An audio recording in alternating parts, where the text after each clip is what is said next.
Houston Dynamo, Portland Timbers, Sporting Kansas, Los Angeles Galaxy, Pitch Pass, Toronto FC, Salt Lake, Chicago Fire, Columbus Crew, FC Dallas, New York Red Bulls. Pitch Pass, your all-access credential to the people that matter in MLS. Here's your host, Greg Roche. It's the most wonderful time of the year. I know I'm a fantastic singer, and thank you very much for putting up with that, and more importantly, downloading Pitch Pass. It is the most wonderful time of year if you are an MLS fan, which you are because you downloaded this. Thank you for spreading the word. You see how like I preemptively thanked you as if now it'll be subliminally planted in your brain to go spread the word about this podcast. PitchPass.com for more information on the show. And at Pitch Pass is where you follow us on Twitter. I mentioned PitchPass.com. It's a great place to go, not just for the podcast, but also the other articles and things that we post, including one of our main writers, Sebastian Salazar of Comcast Sportsnet Houston, will join us later on in the show to talk about Houston Dynamo's road to MLS playoffs and their upcoming match versus Montreal Impact. But first, we talk to the goalkeeper of the team that is waiting for the winner of Houston Dynamo versus Montreal Impact, and that would be New York Red Bulls. Luis Robles joins us right now on the show. Luis, welcome to Pitch Pass. How are you, sir? Hi, Greg. How are you doing? I'm very well. First, congratulations on the season and Supporters Shield. Let's get out of the way right off the bat. But the more important thing, Luis, how are you feeling? What is your health like right now? In regards to my knee, I think the week's gone well. I just revealed that it was a grade 1 sprain, so that's kind of mild in terms of knee injuries. The last couple of days have just been treatment, and tomorrow I'll be back on the field. Okay, so you're good to go. Yeah. I mean, barring any setbacks, but I feel good. I like that you're just able to take a knee sprain and just go, you know what, I'm fine. I'll be fine. Yeah, I mean, I feel that way, so... This time of year, we'll see what happens tomorrow. Yeah, this time of year, I guess it's all hands on deck. Yeah, exactly. I mean, definitely considering where we're at right now going to the playoffs, I want to make sure I'm in a good position and not compromising the team, but definitely want to be participating in. I wanted to ask you because I was watching the match yesterday between Seattle and Colorado, and they cut a couple of times to the Portland Timbers coach, Caleb Porter, who was at the match. Worked out well for him.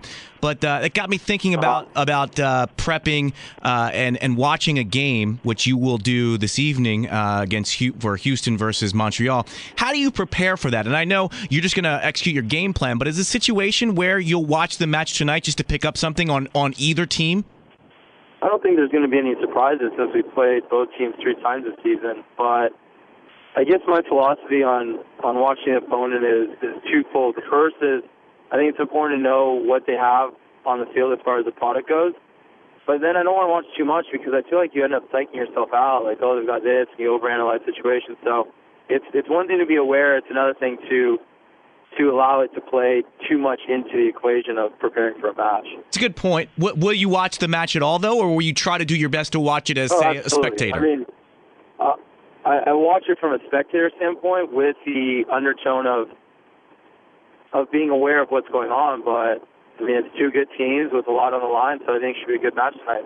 Definitely. And before we get further into your preparations for the match, I want to take a look back. A number of media outlets have kind of reported the story of you and your wife in the car before the match. Could you just tell that story to the Pitch Pass audience? I didn't realize that was the story. Oh, it's a thing, Luis. It's a thing. Yeah, okay. Well, my wife and I have this thing before every match when we pull into the parking lot to just pray. And we pray mostly to just be thankful for the opportunity to go out there and play. But this one was a little different and special because we were on the eve of us winning the Supporters Shield. So for us to be able to sit back and kind of take inventory of everything that's going on in the season has definitely left us a little emotional because 15 months ago, unless she convinced me to go make that phone call to the MLS, I mean, we could have been doing something completely different. When you say when she convinced you, and read a great article on you from the Wall Street Journal, which we'll link to this at pitchpass.com, about what happened after you were done in Germany. When you say your wife convinced you to call MLS, can you get a little more into that? Like, why did you have to be convinced? Was it a situation where you hadn't even considered MLS? And what did she say to kind of seal the deal for you to make that phone call? Yeah, well, she was definitely the major influence, but of course I had family as well saying, hey, don't give up. And I was in a very discouraged state only because of the way things panned out. My last year in Germany was very difficult, and it was a situation that I wouldn't wish for anyone to go through. But I was thinking that the transition would be a lot smoother than it was, and it wasn't. It seemed like every time we turned the corner and we were headed towards the deal or some sort of negotiation, something came into the mix that basically unwound the entire process. And so as we're in the middle of July, and I know that we had been trying a couple of months now, and for there to be zero progress, what had happened is I was working with a realtor, and he'd offered me a position to basically be a partner in his office. And I thought it was a very lucrative position considering where he was in the market and his revenues. So I thought it was a good opportunity, and I remember coming home that day telling Kara about the conversation, and I thought this is something that we should pursue. But she right away said, no, I don't think this is something that you should do, because even though it has been difficult, I think you're going to regret it. And I felt at that moment that I was, and I felt like I was in a good place to make the transition to whatever was next in my life, especially because I had been hurt so many times in a period of 12 months, that for her to not only be empathetic and sympathetic about the entire situation, but as convincing as she was, I'm glad that she did. And for us, 15 months later, to be in that situation and to be in the car and giving thanks for everything that the Lord had given into our lives, I was just even more thankful for her, because she stuck to it, and with that influence, it opened the door for the experience that we've had. And not to be too mushy, but after the match was over against Chicago, how long did it take you to find her in the crowd? Actually, given the time frame, our son gets kind of cranky at that time, so I knew that she wouldn't be around the field. I knew that she would be in the box, and he's only 1 year old, so he could care less about what's going on. But obviously, when everything was said and done, and we're headed home, it was, it was a great moment, and it's definitely one of those moments I'll hold on to for a long time, because I look over her and I'm just grateful more than anything that for how supportive she's been, how influential she's been, and I just feel like, looking at how our life has gone since we've been married, we've just been a team that no matter what happens, no matter what circumstance presents itself, we've gone about it together. And she's been supportive, and at times she's also been having to listen to me gripe and complain about why things aren't going the way that it should be. And the whole time, she's been great about it. So I feel like it's been us against the world, and I wouldn't do it with anyone else.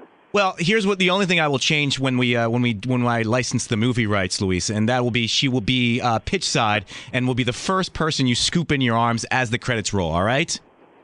I'm sure she wouldn't mind if you did it that way too. Now, I had this whole list of questions for you as somebody who has played a U.S. men's national team member who has played overseas, coming back into the States, especially as a keeper. But a lot of them don't apply because of where or how your time in Germany ended. The one thing I would like to ask you about, because something that always is kind of, I don't want to say sticks in my craw as an MLS fan, but it kind of does, is the fact that you were playing in Germany, and when you were playing in Germany, I remember never having seen you play, just reading reports about you and thinking to myself, oh, we've got another national team keeper who is ready to step up. He plays in Germany. And it feels like since you've been back in the States, and now we can see you play, that we haven't talked as much about you being in the men's national team setup. Why do you think that is? As somebody who is overseas and kind of not being able to be seen has more of a higher profile in the national team than somebody who we see every weekend? Well, I think two things that played into my advantage 4 years ago was that I was really young. I was 24 years old. I was playing for a really good team that was having quite a bit of success. And anytime something like that happens, there's going to be more recognition. And so that was definitely playing to my advantage.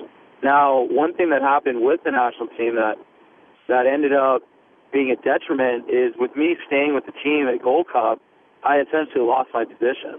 And so when I went back to Germany, I missed all the training camp, and we had a new coach, a new head coach, and he just didn't give me a shot at it. So for for me to be on the radar of the national team and then immediately to go back to Germany and not play quickly took me off the radar. And since then, I don't think there has been much talk about it. And, I mean, rightly so. But in that regard, with the national team, I think that's something that, sure, you can have in the back of your mind, but it's not necessarily something that motivates me. And the reason I say that, and that may sound strange, but my focus is purely with the New York Red Bulls. I feel like I'm just one part in a big machine, and if the team does really well, then it's going to reflect well on me. But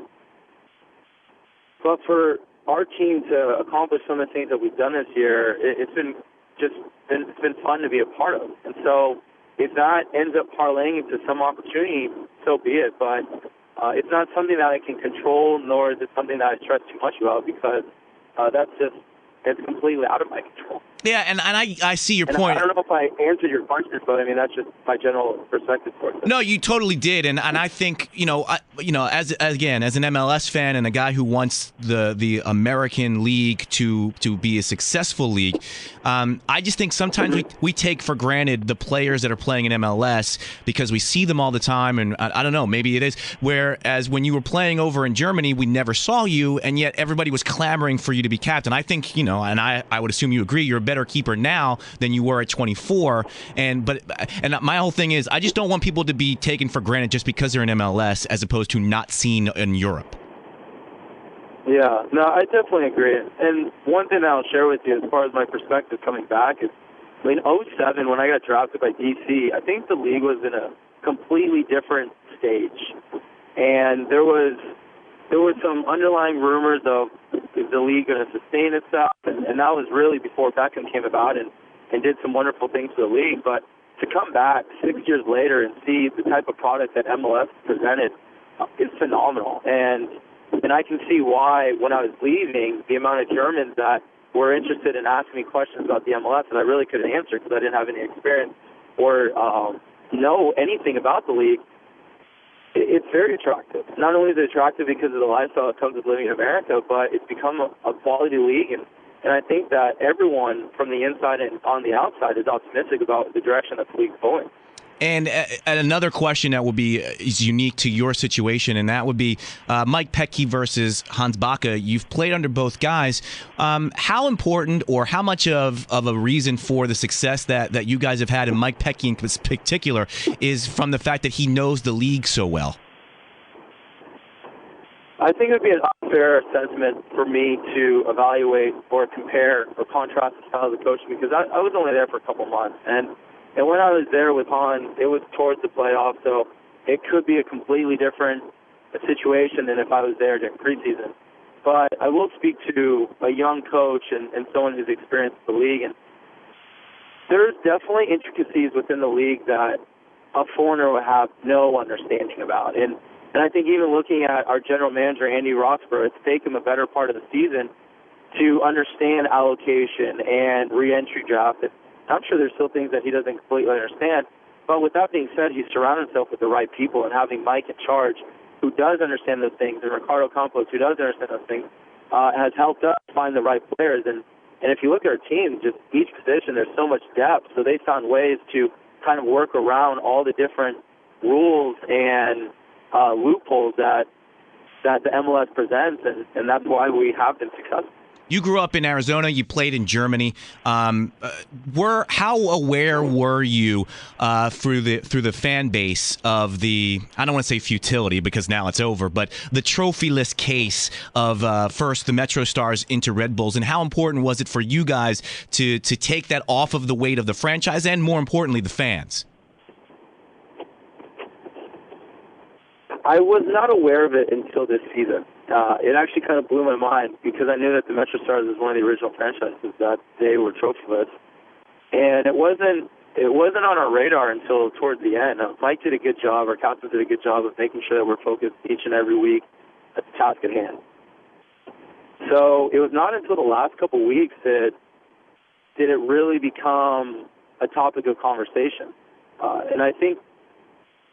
I mean, I don't know what it is from a journalist standpoint, but we still surprise a lot of people because up until the last 2 or 3 weeks, I'm pretty sure everyone was still talking about Portland and Seattle and Kansas City. So I think that's also one of our strengths. Is because of our leadership, we're able to take each task week by week and not get too overwhelmed with the Supporters Shield or the MLS Cup or the playoffs. And Mike made it very clear from the very beginning that our goal is to make the playoffs. And once we accomplished that, there was a mild celebration. And then towards the end, our goal is to win the Supporters Shield because the opportunity presented itself. Did you feel it in Red Bull Arena that weight lifted, or did it feel just like a celebration of a Supporter Shield, or did it feel like more? Well, our fans definitely involved us in their sigh of relief. So I felt like there was some sort of weight lifted, but just like any good fan, right away they're like, okay, this means nothing unless you win an MLS Cup. So it was short-lived, and I think it deservedly should be short-lived because the season isn't done yet, and I think everyone in the locker room feels like we have a great opportunity to add to that. And this is where MLS is different from a lot of leagues throughout the world in that you won the Supporters Shield to lift that trophy, that plate for a lot of teams would be the culmination of a season. How hard was it, or how long did it take you guys to have that celebration and then to go, okay, now it's job 2 to do. Part 2 starts in a week. We've got to start getting ready for that.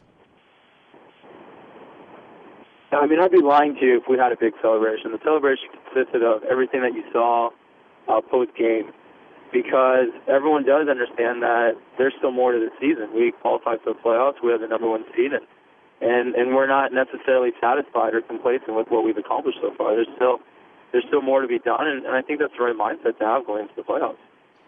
Last thing before I let you go, Luis, and thank you very much for the time. I appreciate it.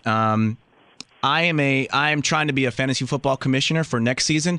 What do I need to do to get myself the number 1 pick? Oh, gosh.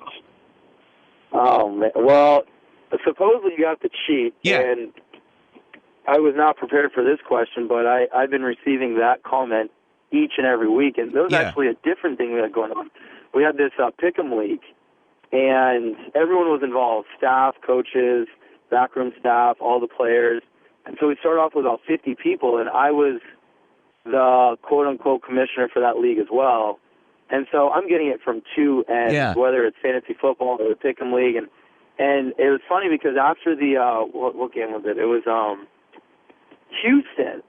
We just beat Houston, and I felt like there was a bigger celebration within the locker room that my team was actually out, and I was out of the Pick'em League, than us beating Houston 3-0. So as you can sort of tell, there is a sort of jeering at me all season only because I am the commissioner of those things. And for me to get AP, obviously, there's a hint of conspiracy or cheating. But I'll tell you right now, I didn't do anything. I'm as clean as they come. So now, with that being said, Eric Alexander's in the car with me, and he's snickering because he understands that I probably weighted the lottery as well. So the chances of you being commissioner of either league next year are at what percent now, Luis? 10%? I think they're very high. I think people are satisfied with what's going on, and for me to be deemed commissioner in the first place means that people think that I'm responsible. So I'll take the scrutiny that comes with it, but I feel like I've handled myself well. Yes, and I would agree with that. Thank you very much, Luis. Good luck in your match this weekend. We'll find out who you're going to play tonight, but thank you for the time. I appreciate it. Thank you as well. No disrespect to any of the players that we've had on Pitch Pass over the course of this show, but I don't know. You heard it. To me, Luis Robles is one of the more thoughtful athletes that I have ever spoken to. You get the feeling that when you ask him a question, he really takes a minute or a second to get his thoughts together before he gives an answer. And if he doesn't feel comfortable giving an answer, he says so. And I appreciate that. Really good conversation. As a DC United fan, it was hard to say that was a really good conversation with New York Red Bulls keeper and guy who turned down DC United, Luis Robles. Let's continue on with another DC United fan who is now transplanted, living in Houston, working for Comcast Sportsnet Houston. He covers the Dynamo as they get ready for their match this evening versus Montreal Impact. I'm talking about our good friend Sebastian Salazar. He joins us now on Pitch Pass. Sebi, how are you, my friend? Good, very good. Busy time of year, busy on the local front, busy everywhere. So, No complaints here, man. Great time to be involved with MLS. Now, look, we'll focus in on the Dynamo Impact match because you followed the Dynamo day-to-day with Comcast Sportsnet Houston, but I do want to get your thoughts on some of the other matches as well. Well, first off, are you going to be on the national platform for the match on Thursday? Because I know they picked up the feed for NBC Sportsnet. Are you going to be part of that? Yeah, so how we're going to do it is we will produce the broadcast as we usually would for CSN Houston, and then NBC Sports Network is just going to simulcast it nationally. So it'll be a pretty cool opportunity for us to get out onto the national platform. And yeah, it's a great show. We got Glenn Davis, who does games for ESPN and NBC in the past. We got Eddie Robinson, who's awesome. A lot of fun. So it's a pretty good team, and yeah, I will be involved. They'll sneak me in there somehow. I always say this when we tweet it out, but Eddie Robinson, to me, the best of the color guys that hasn't made this step up nationally yet, and definitely put him on the radar because you will be hearing from him. I think he's fantastic on the broadcast. I will pass that along, and I totally agree, man. I think Eddie has that kind of folksy charm. You know, he's from the Carolinas, but he's bounced all around. He's beloved here in Houston.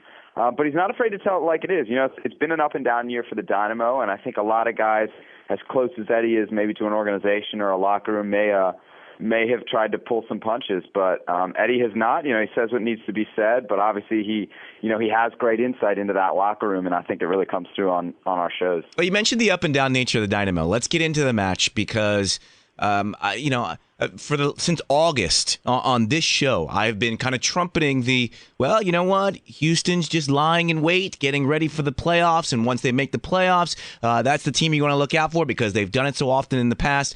And they left it till the very, very, very end, actually took their own destiny out of their hands with some results. But they're in. And now I got to ask you, Sebi, is this the team, or is this a team much like in past seasons where you just worry about pulling Dynamo as your matchup, or is this a different incarnation of the Dynamo? You know, I don't know that it's quite the team it was a year ago. I think that team had some elements that this team doesn't, namely speed. You know, up top, Giles Barnes isn't slow. He can get places in a hurry. He can get behind defenses, but it's not like a Kalen Carr or even a Matt Kanji that really stretches out a midfield. And when you've got Boniek Garcia, Brad Davis, those are guys that can be dangerous in tight quarters, but if you really give them an extra yard and a half or an extra half second to pick out a ball, that's when you really unlock those guys. And they haven't been able to do that this year, I think in large part because they don't maybe have that burner to really stretch a back line, make a back line, take another 5-10 yards of a more conservative posture. Well, so I think it's just one of those situations where they don't necessarily have the pop. They've still got all the pieces, though. What's the situation in the back? Because to me, that's been the more troubling aspect. Giles Barnes' emergence kind of offsets what you said, and you're on the ground, so I'm going to defer to you. But to me, the back line has been the reason that I kind of am more concerned about the Dynamo's playoff chances than I have been in the past. Sure, and it's not going to be any better. I mean, Jermaine Taylor's out for the rest of the postseason, so Eric Bruner now has to step in. And, you know, Bruner's the guy that has a lot of experience in this league that Dominic Kinnear had an eye on for quite a while, finally was able to bring him in this offseason. But at the same time, he's not, you know, part of that starting duo for a reason. It's always been Jermaine and Bobby Boswell. And, you know, I think there's been some injuries. There's been some aging. I mean, it's you throw in Kofi Sarkodie, he's kind of the young buck in that line. But all the other three of that kind of mainstay back four for Houston isn't on the younger side of their career, their experienced veterans. Even a guy like Corey Ash has been in the league for a while. So I just think you're getting some age. And truthfully, you know, defending is a team chore. And I think sometimes we see a back line get picked apart and we're quick to say, oh, man, well, the back four are having issues. But I think, you know, what we hear kind of the constant rhetoric and talk out of the Dynamo camp is that, you know, those issues have started in midfield. They've started even up top with some of the defending in the shape. And it has actually tightened up down the stretch here. Tally Hall, the numbers have been pretty much the same. Tally Hall was really lights out for the first 4 or 5 months of the season. He still played well, but hasn't been called on quite as much to kind of do the standing on your head routine as he had through April, May, June, July. But that's the good thing, though, and to me, that was always the thing that made the Dynamo the fearsome team they have been, especially the last 2 years, is the back line's always been solid, and then the times where they weren't solid, Tally Hall would just stand on his head and make the dynamic save, and it feels like now he's being called in to make more saves, in which case he's not going to make as many, and then we get into trouble. Yeah, I mean, I really have to point out that he has not, over the last few months, been as critical. I think a lot of that comes back to Ricardo Clark. I mean, Ricardo Clark missed substantial time. When he got back and when they figured out that he and Warren Creavalle were kind of the go-to, space eaters in midfield. I shouldn't even say space eaters because that has like a negative connotation that maybe Rico's not that good on the ball. He's getting forward quite a bit now for this team. But they really took a lot of the pressure off that back line. But that's the role that any holding central midfielder plays on any team. I mean, that's kind of the responsibility. So it's not to say that Rico's covering for their weaknesses. I actually think, when he wasn't around, there just wasn't as much work being generated, as much space being covered, right in the middle of that Dynamo, center midfield. I don't know if it was you that said this or someone else, but once it was pointed out to me, I did start to think about it more. How much has Andrew Driver's injury or absence affected what they've been able to do over the last few months? I don't know. There was a stretch where there was this tantalizing idea of getting Brad Davis and Boniek Garcia and Andrew Driver all on the field at the same time. And there were a few opportunities where the Dynamo did it, and I have to tell you, it didn't work. It didn't really come together as much as you would think that it did. They tried to move Brad into the middle. They tried to move Boniek into the middle. And I was talking to Glenn Davis, and he knows this team and this organization as well as anybody, and talking about kind of the roles and how you use your outside midfielders. And Andrew, when he got hurt, was playing really well, was making plays, and really, even once he's gotten healthy, and he's healthy, I don't know that he's 90 minutes fit, but he's playing. He just doesn't seem to have that same kind of first step burst to get around guys. And I think a little bit too, the book is out on Andrew Driver. He's such a left foot dominant, heavy player that eventually, teams are doing video scouting, and you can sense that when guys get in a one-on-one matchup with Driver, they know that their only play is to push him to his right. He can still surge forward and be dangerous, but it's nothing compared to what he can do with that left foot. All right, well, then let me go to another way. If they had to do it again, would they have pulled the trigger on that Adam Moffat deal? I think so. I think the Adam Moffat deal, you have to look at the totality of the Adam Moffat deal. Really, it's a move as much for next year in cap space as anything else. The Dynamo put a lot of chips into this year. They took a lot of money onto this year's cap and really rolled the dice that the team had come so close that this was the group that would eventually get over the hump. And because of that, next year's cap situation was going to be extremely dire. So they had to make a move. They weren't going to be able to bring Adam back. Savando Carrasco is an option that is much cheaper. He's probably not going to give you the minutes that Adam did. But the truth is, when Ricardo Clark came back, and the team put a lot of faith in Ricardo, they said, okay, you're back, you're healthy, and we trust that you'll stay healthy. And they rolled the dice a little bit. Moffat became expendable. And then it also was huge that Warren Creavalle could step up the way he did. I mean, if Warren doesn't step up, I may be singing a different tune, because his emergence alongside Ricardo Clark has really been the difference. And that part of the field, I would almost say, has gotten better since the trade, simply because Ricardo Clark is playing at a level that he had not played at all year. Yeah, and I agree with that, and that is the other side of the coin, is the reason why it made a Moffat expendable. All right, let's ask it this way then. Is that the best they could have gotten for Adam Moffat? And it's no offense to Carrasco, but you just wonder, all right, if they did need a burner, why wouldn't you take a chance on a younger striker if there was one available? Is that the best they could do to fill that need? I think the move, you again have to go back to money. I think, would they have preferred maybe a fast wing type player? Maybe. I don't know that for sure. It would seem to fit their needs. but I don't know that you could get that guy at the number that Carrasco's going to make and still make it work for next year. I mean, they wanted to improve the cap situation for next year. That was a primary goal of the trade, which they did. And they wanted to not sacrifice as much this year.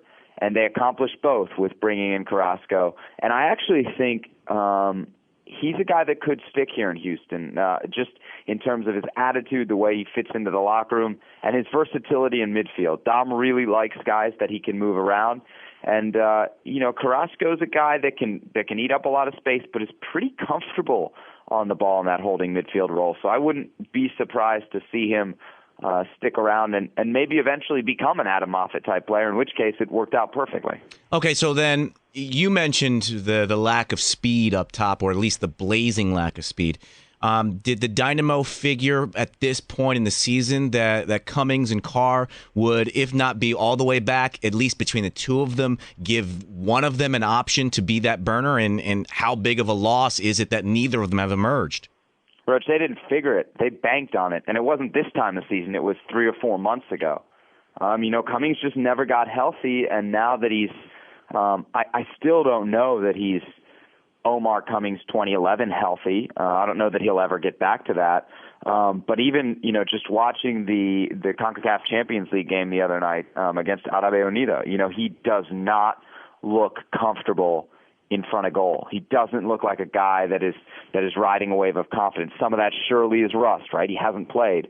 But this is a guy that has lit up MLS backfields for a long, long time. And, he has not delivered on what they paid for or on what they thought they were going to get.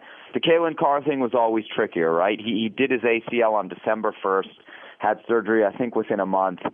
Even on the right side of that, let's say you give him a 9 months time for recovery. That means he's back on the field in September, working towards game shape. I don't know how much they really held out hope for Kalen. I think maybe there was some hope, but not a lot of expectations. And Kalen really tried to push through. I mean, in late August, he was training every day. He had some setbacks with his knee because he was pushing it so hard. And then the team kind of started to find their rhythm again. Playing time became more scarce, and now that Kalen's pretty much, back to health, it's tough even to break into the 18 because there are a lot of options there. There's guys like Jason Johnson. There are options, but there hasn't been a guy that's really stepped up and pushed Giles Barnes or Will Bruin. Those two guys have been your default starters at forward, despite up and down stretches. I mean, that's what they've been. They've been really inconsistent. When it's good, it's good. When it's not, there are no goals to be found between those two. And this is the surprising thing as you go back and you look over and you think to yourself, okay, this isn't the vintage Dynamo teams of the past that have come on at September and October and then made their run in MLS playoffs. But you look at the results, at least in league, 4-1-2 over the course of the last month and a half, 2 months. That's not a bad run of form at all. But then you factor in the disappointment of CONCACAF Champions League, and that's where I think you think to yourself, oh, well, wait, this isn't the vintage team. But the results don't actually bear that out fully. Well, I would disagree. I would say there's some results that bear that this is not the vintage Dynamo team. I mean, they have not been dominant at home. They're winning.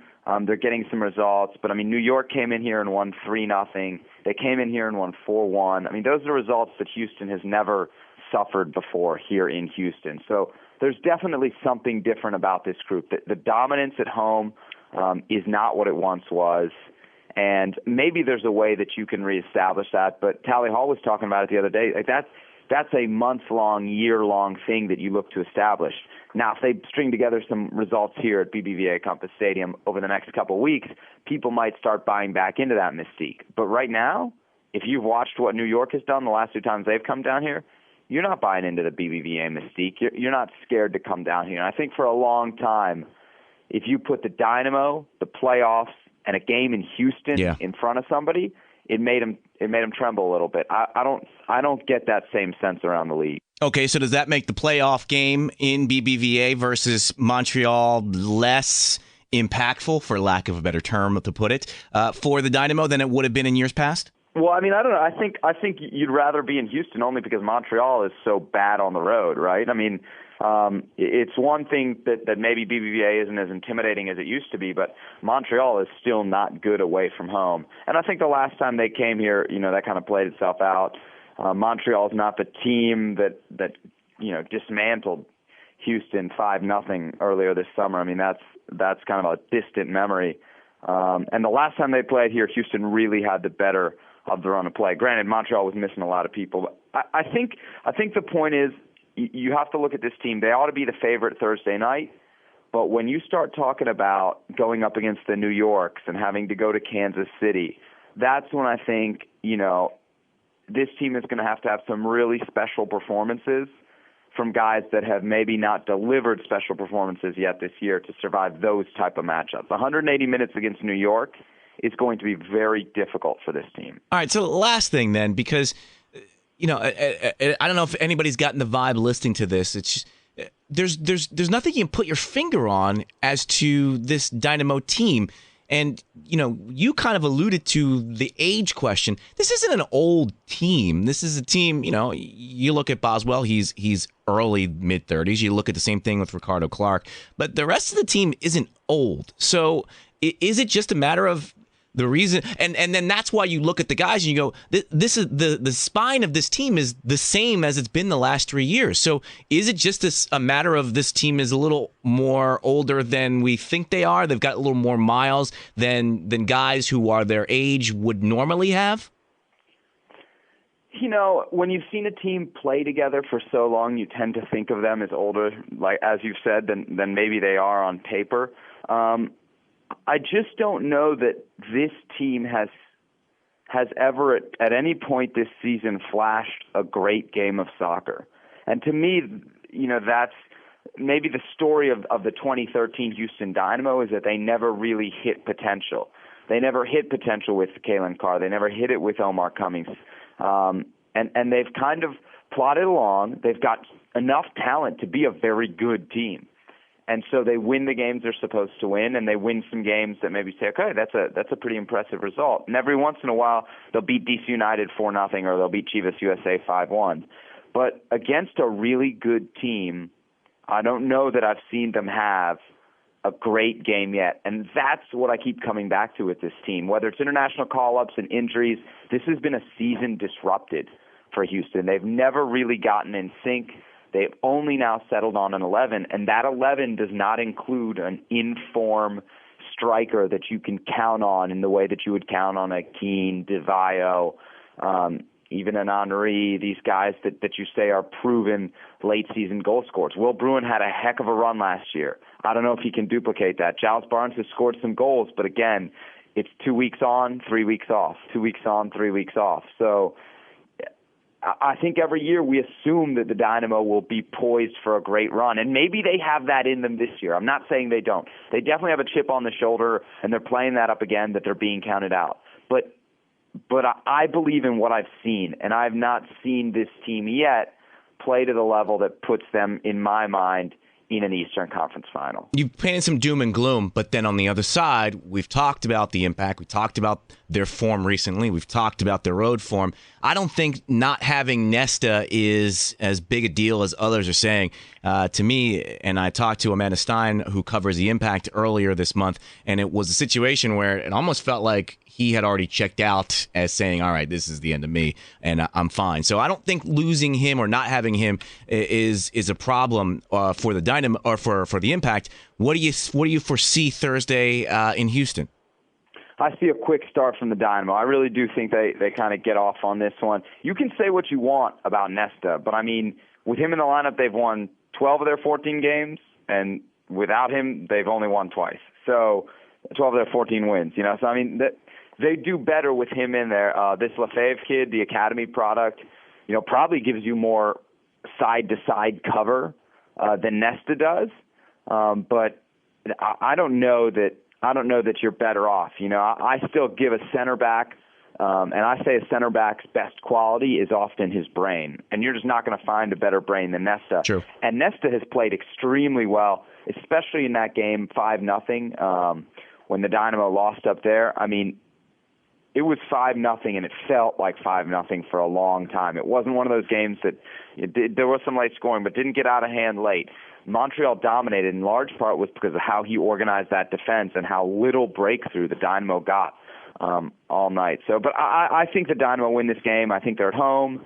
The only way I see this maybe panning out differently, and it's something that developed late in the game. Obviously, anytime Marco Di Vaio is on the field, if he grabs a goal early on, it changes everything, right?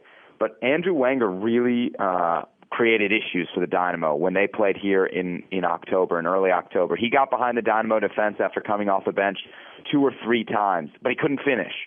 If he can find a finishing touch, he could really be a difference maker in this game because his speed really, really hurt the Dynamo when they last played here at BBVA Compass Stadium, and he could be kind of an X factor to watch out for. I'd like to get you back on in a couple of weeks as we start whittling down the teams to get a more focused prediction. But before I let you go, just as we go into the playoffs, what team to you is the standout team for MLS Cup this year?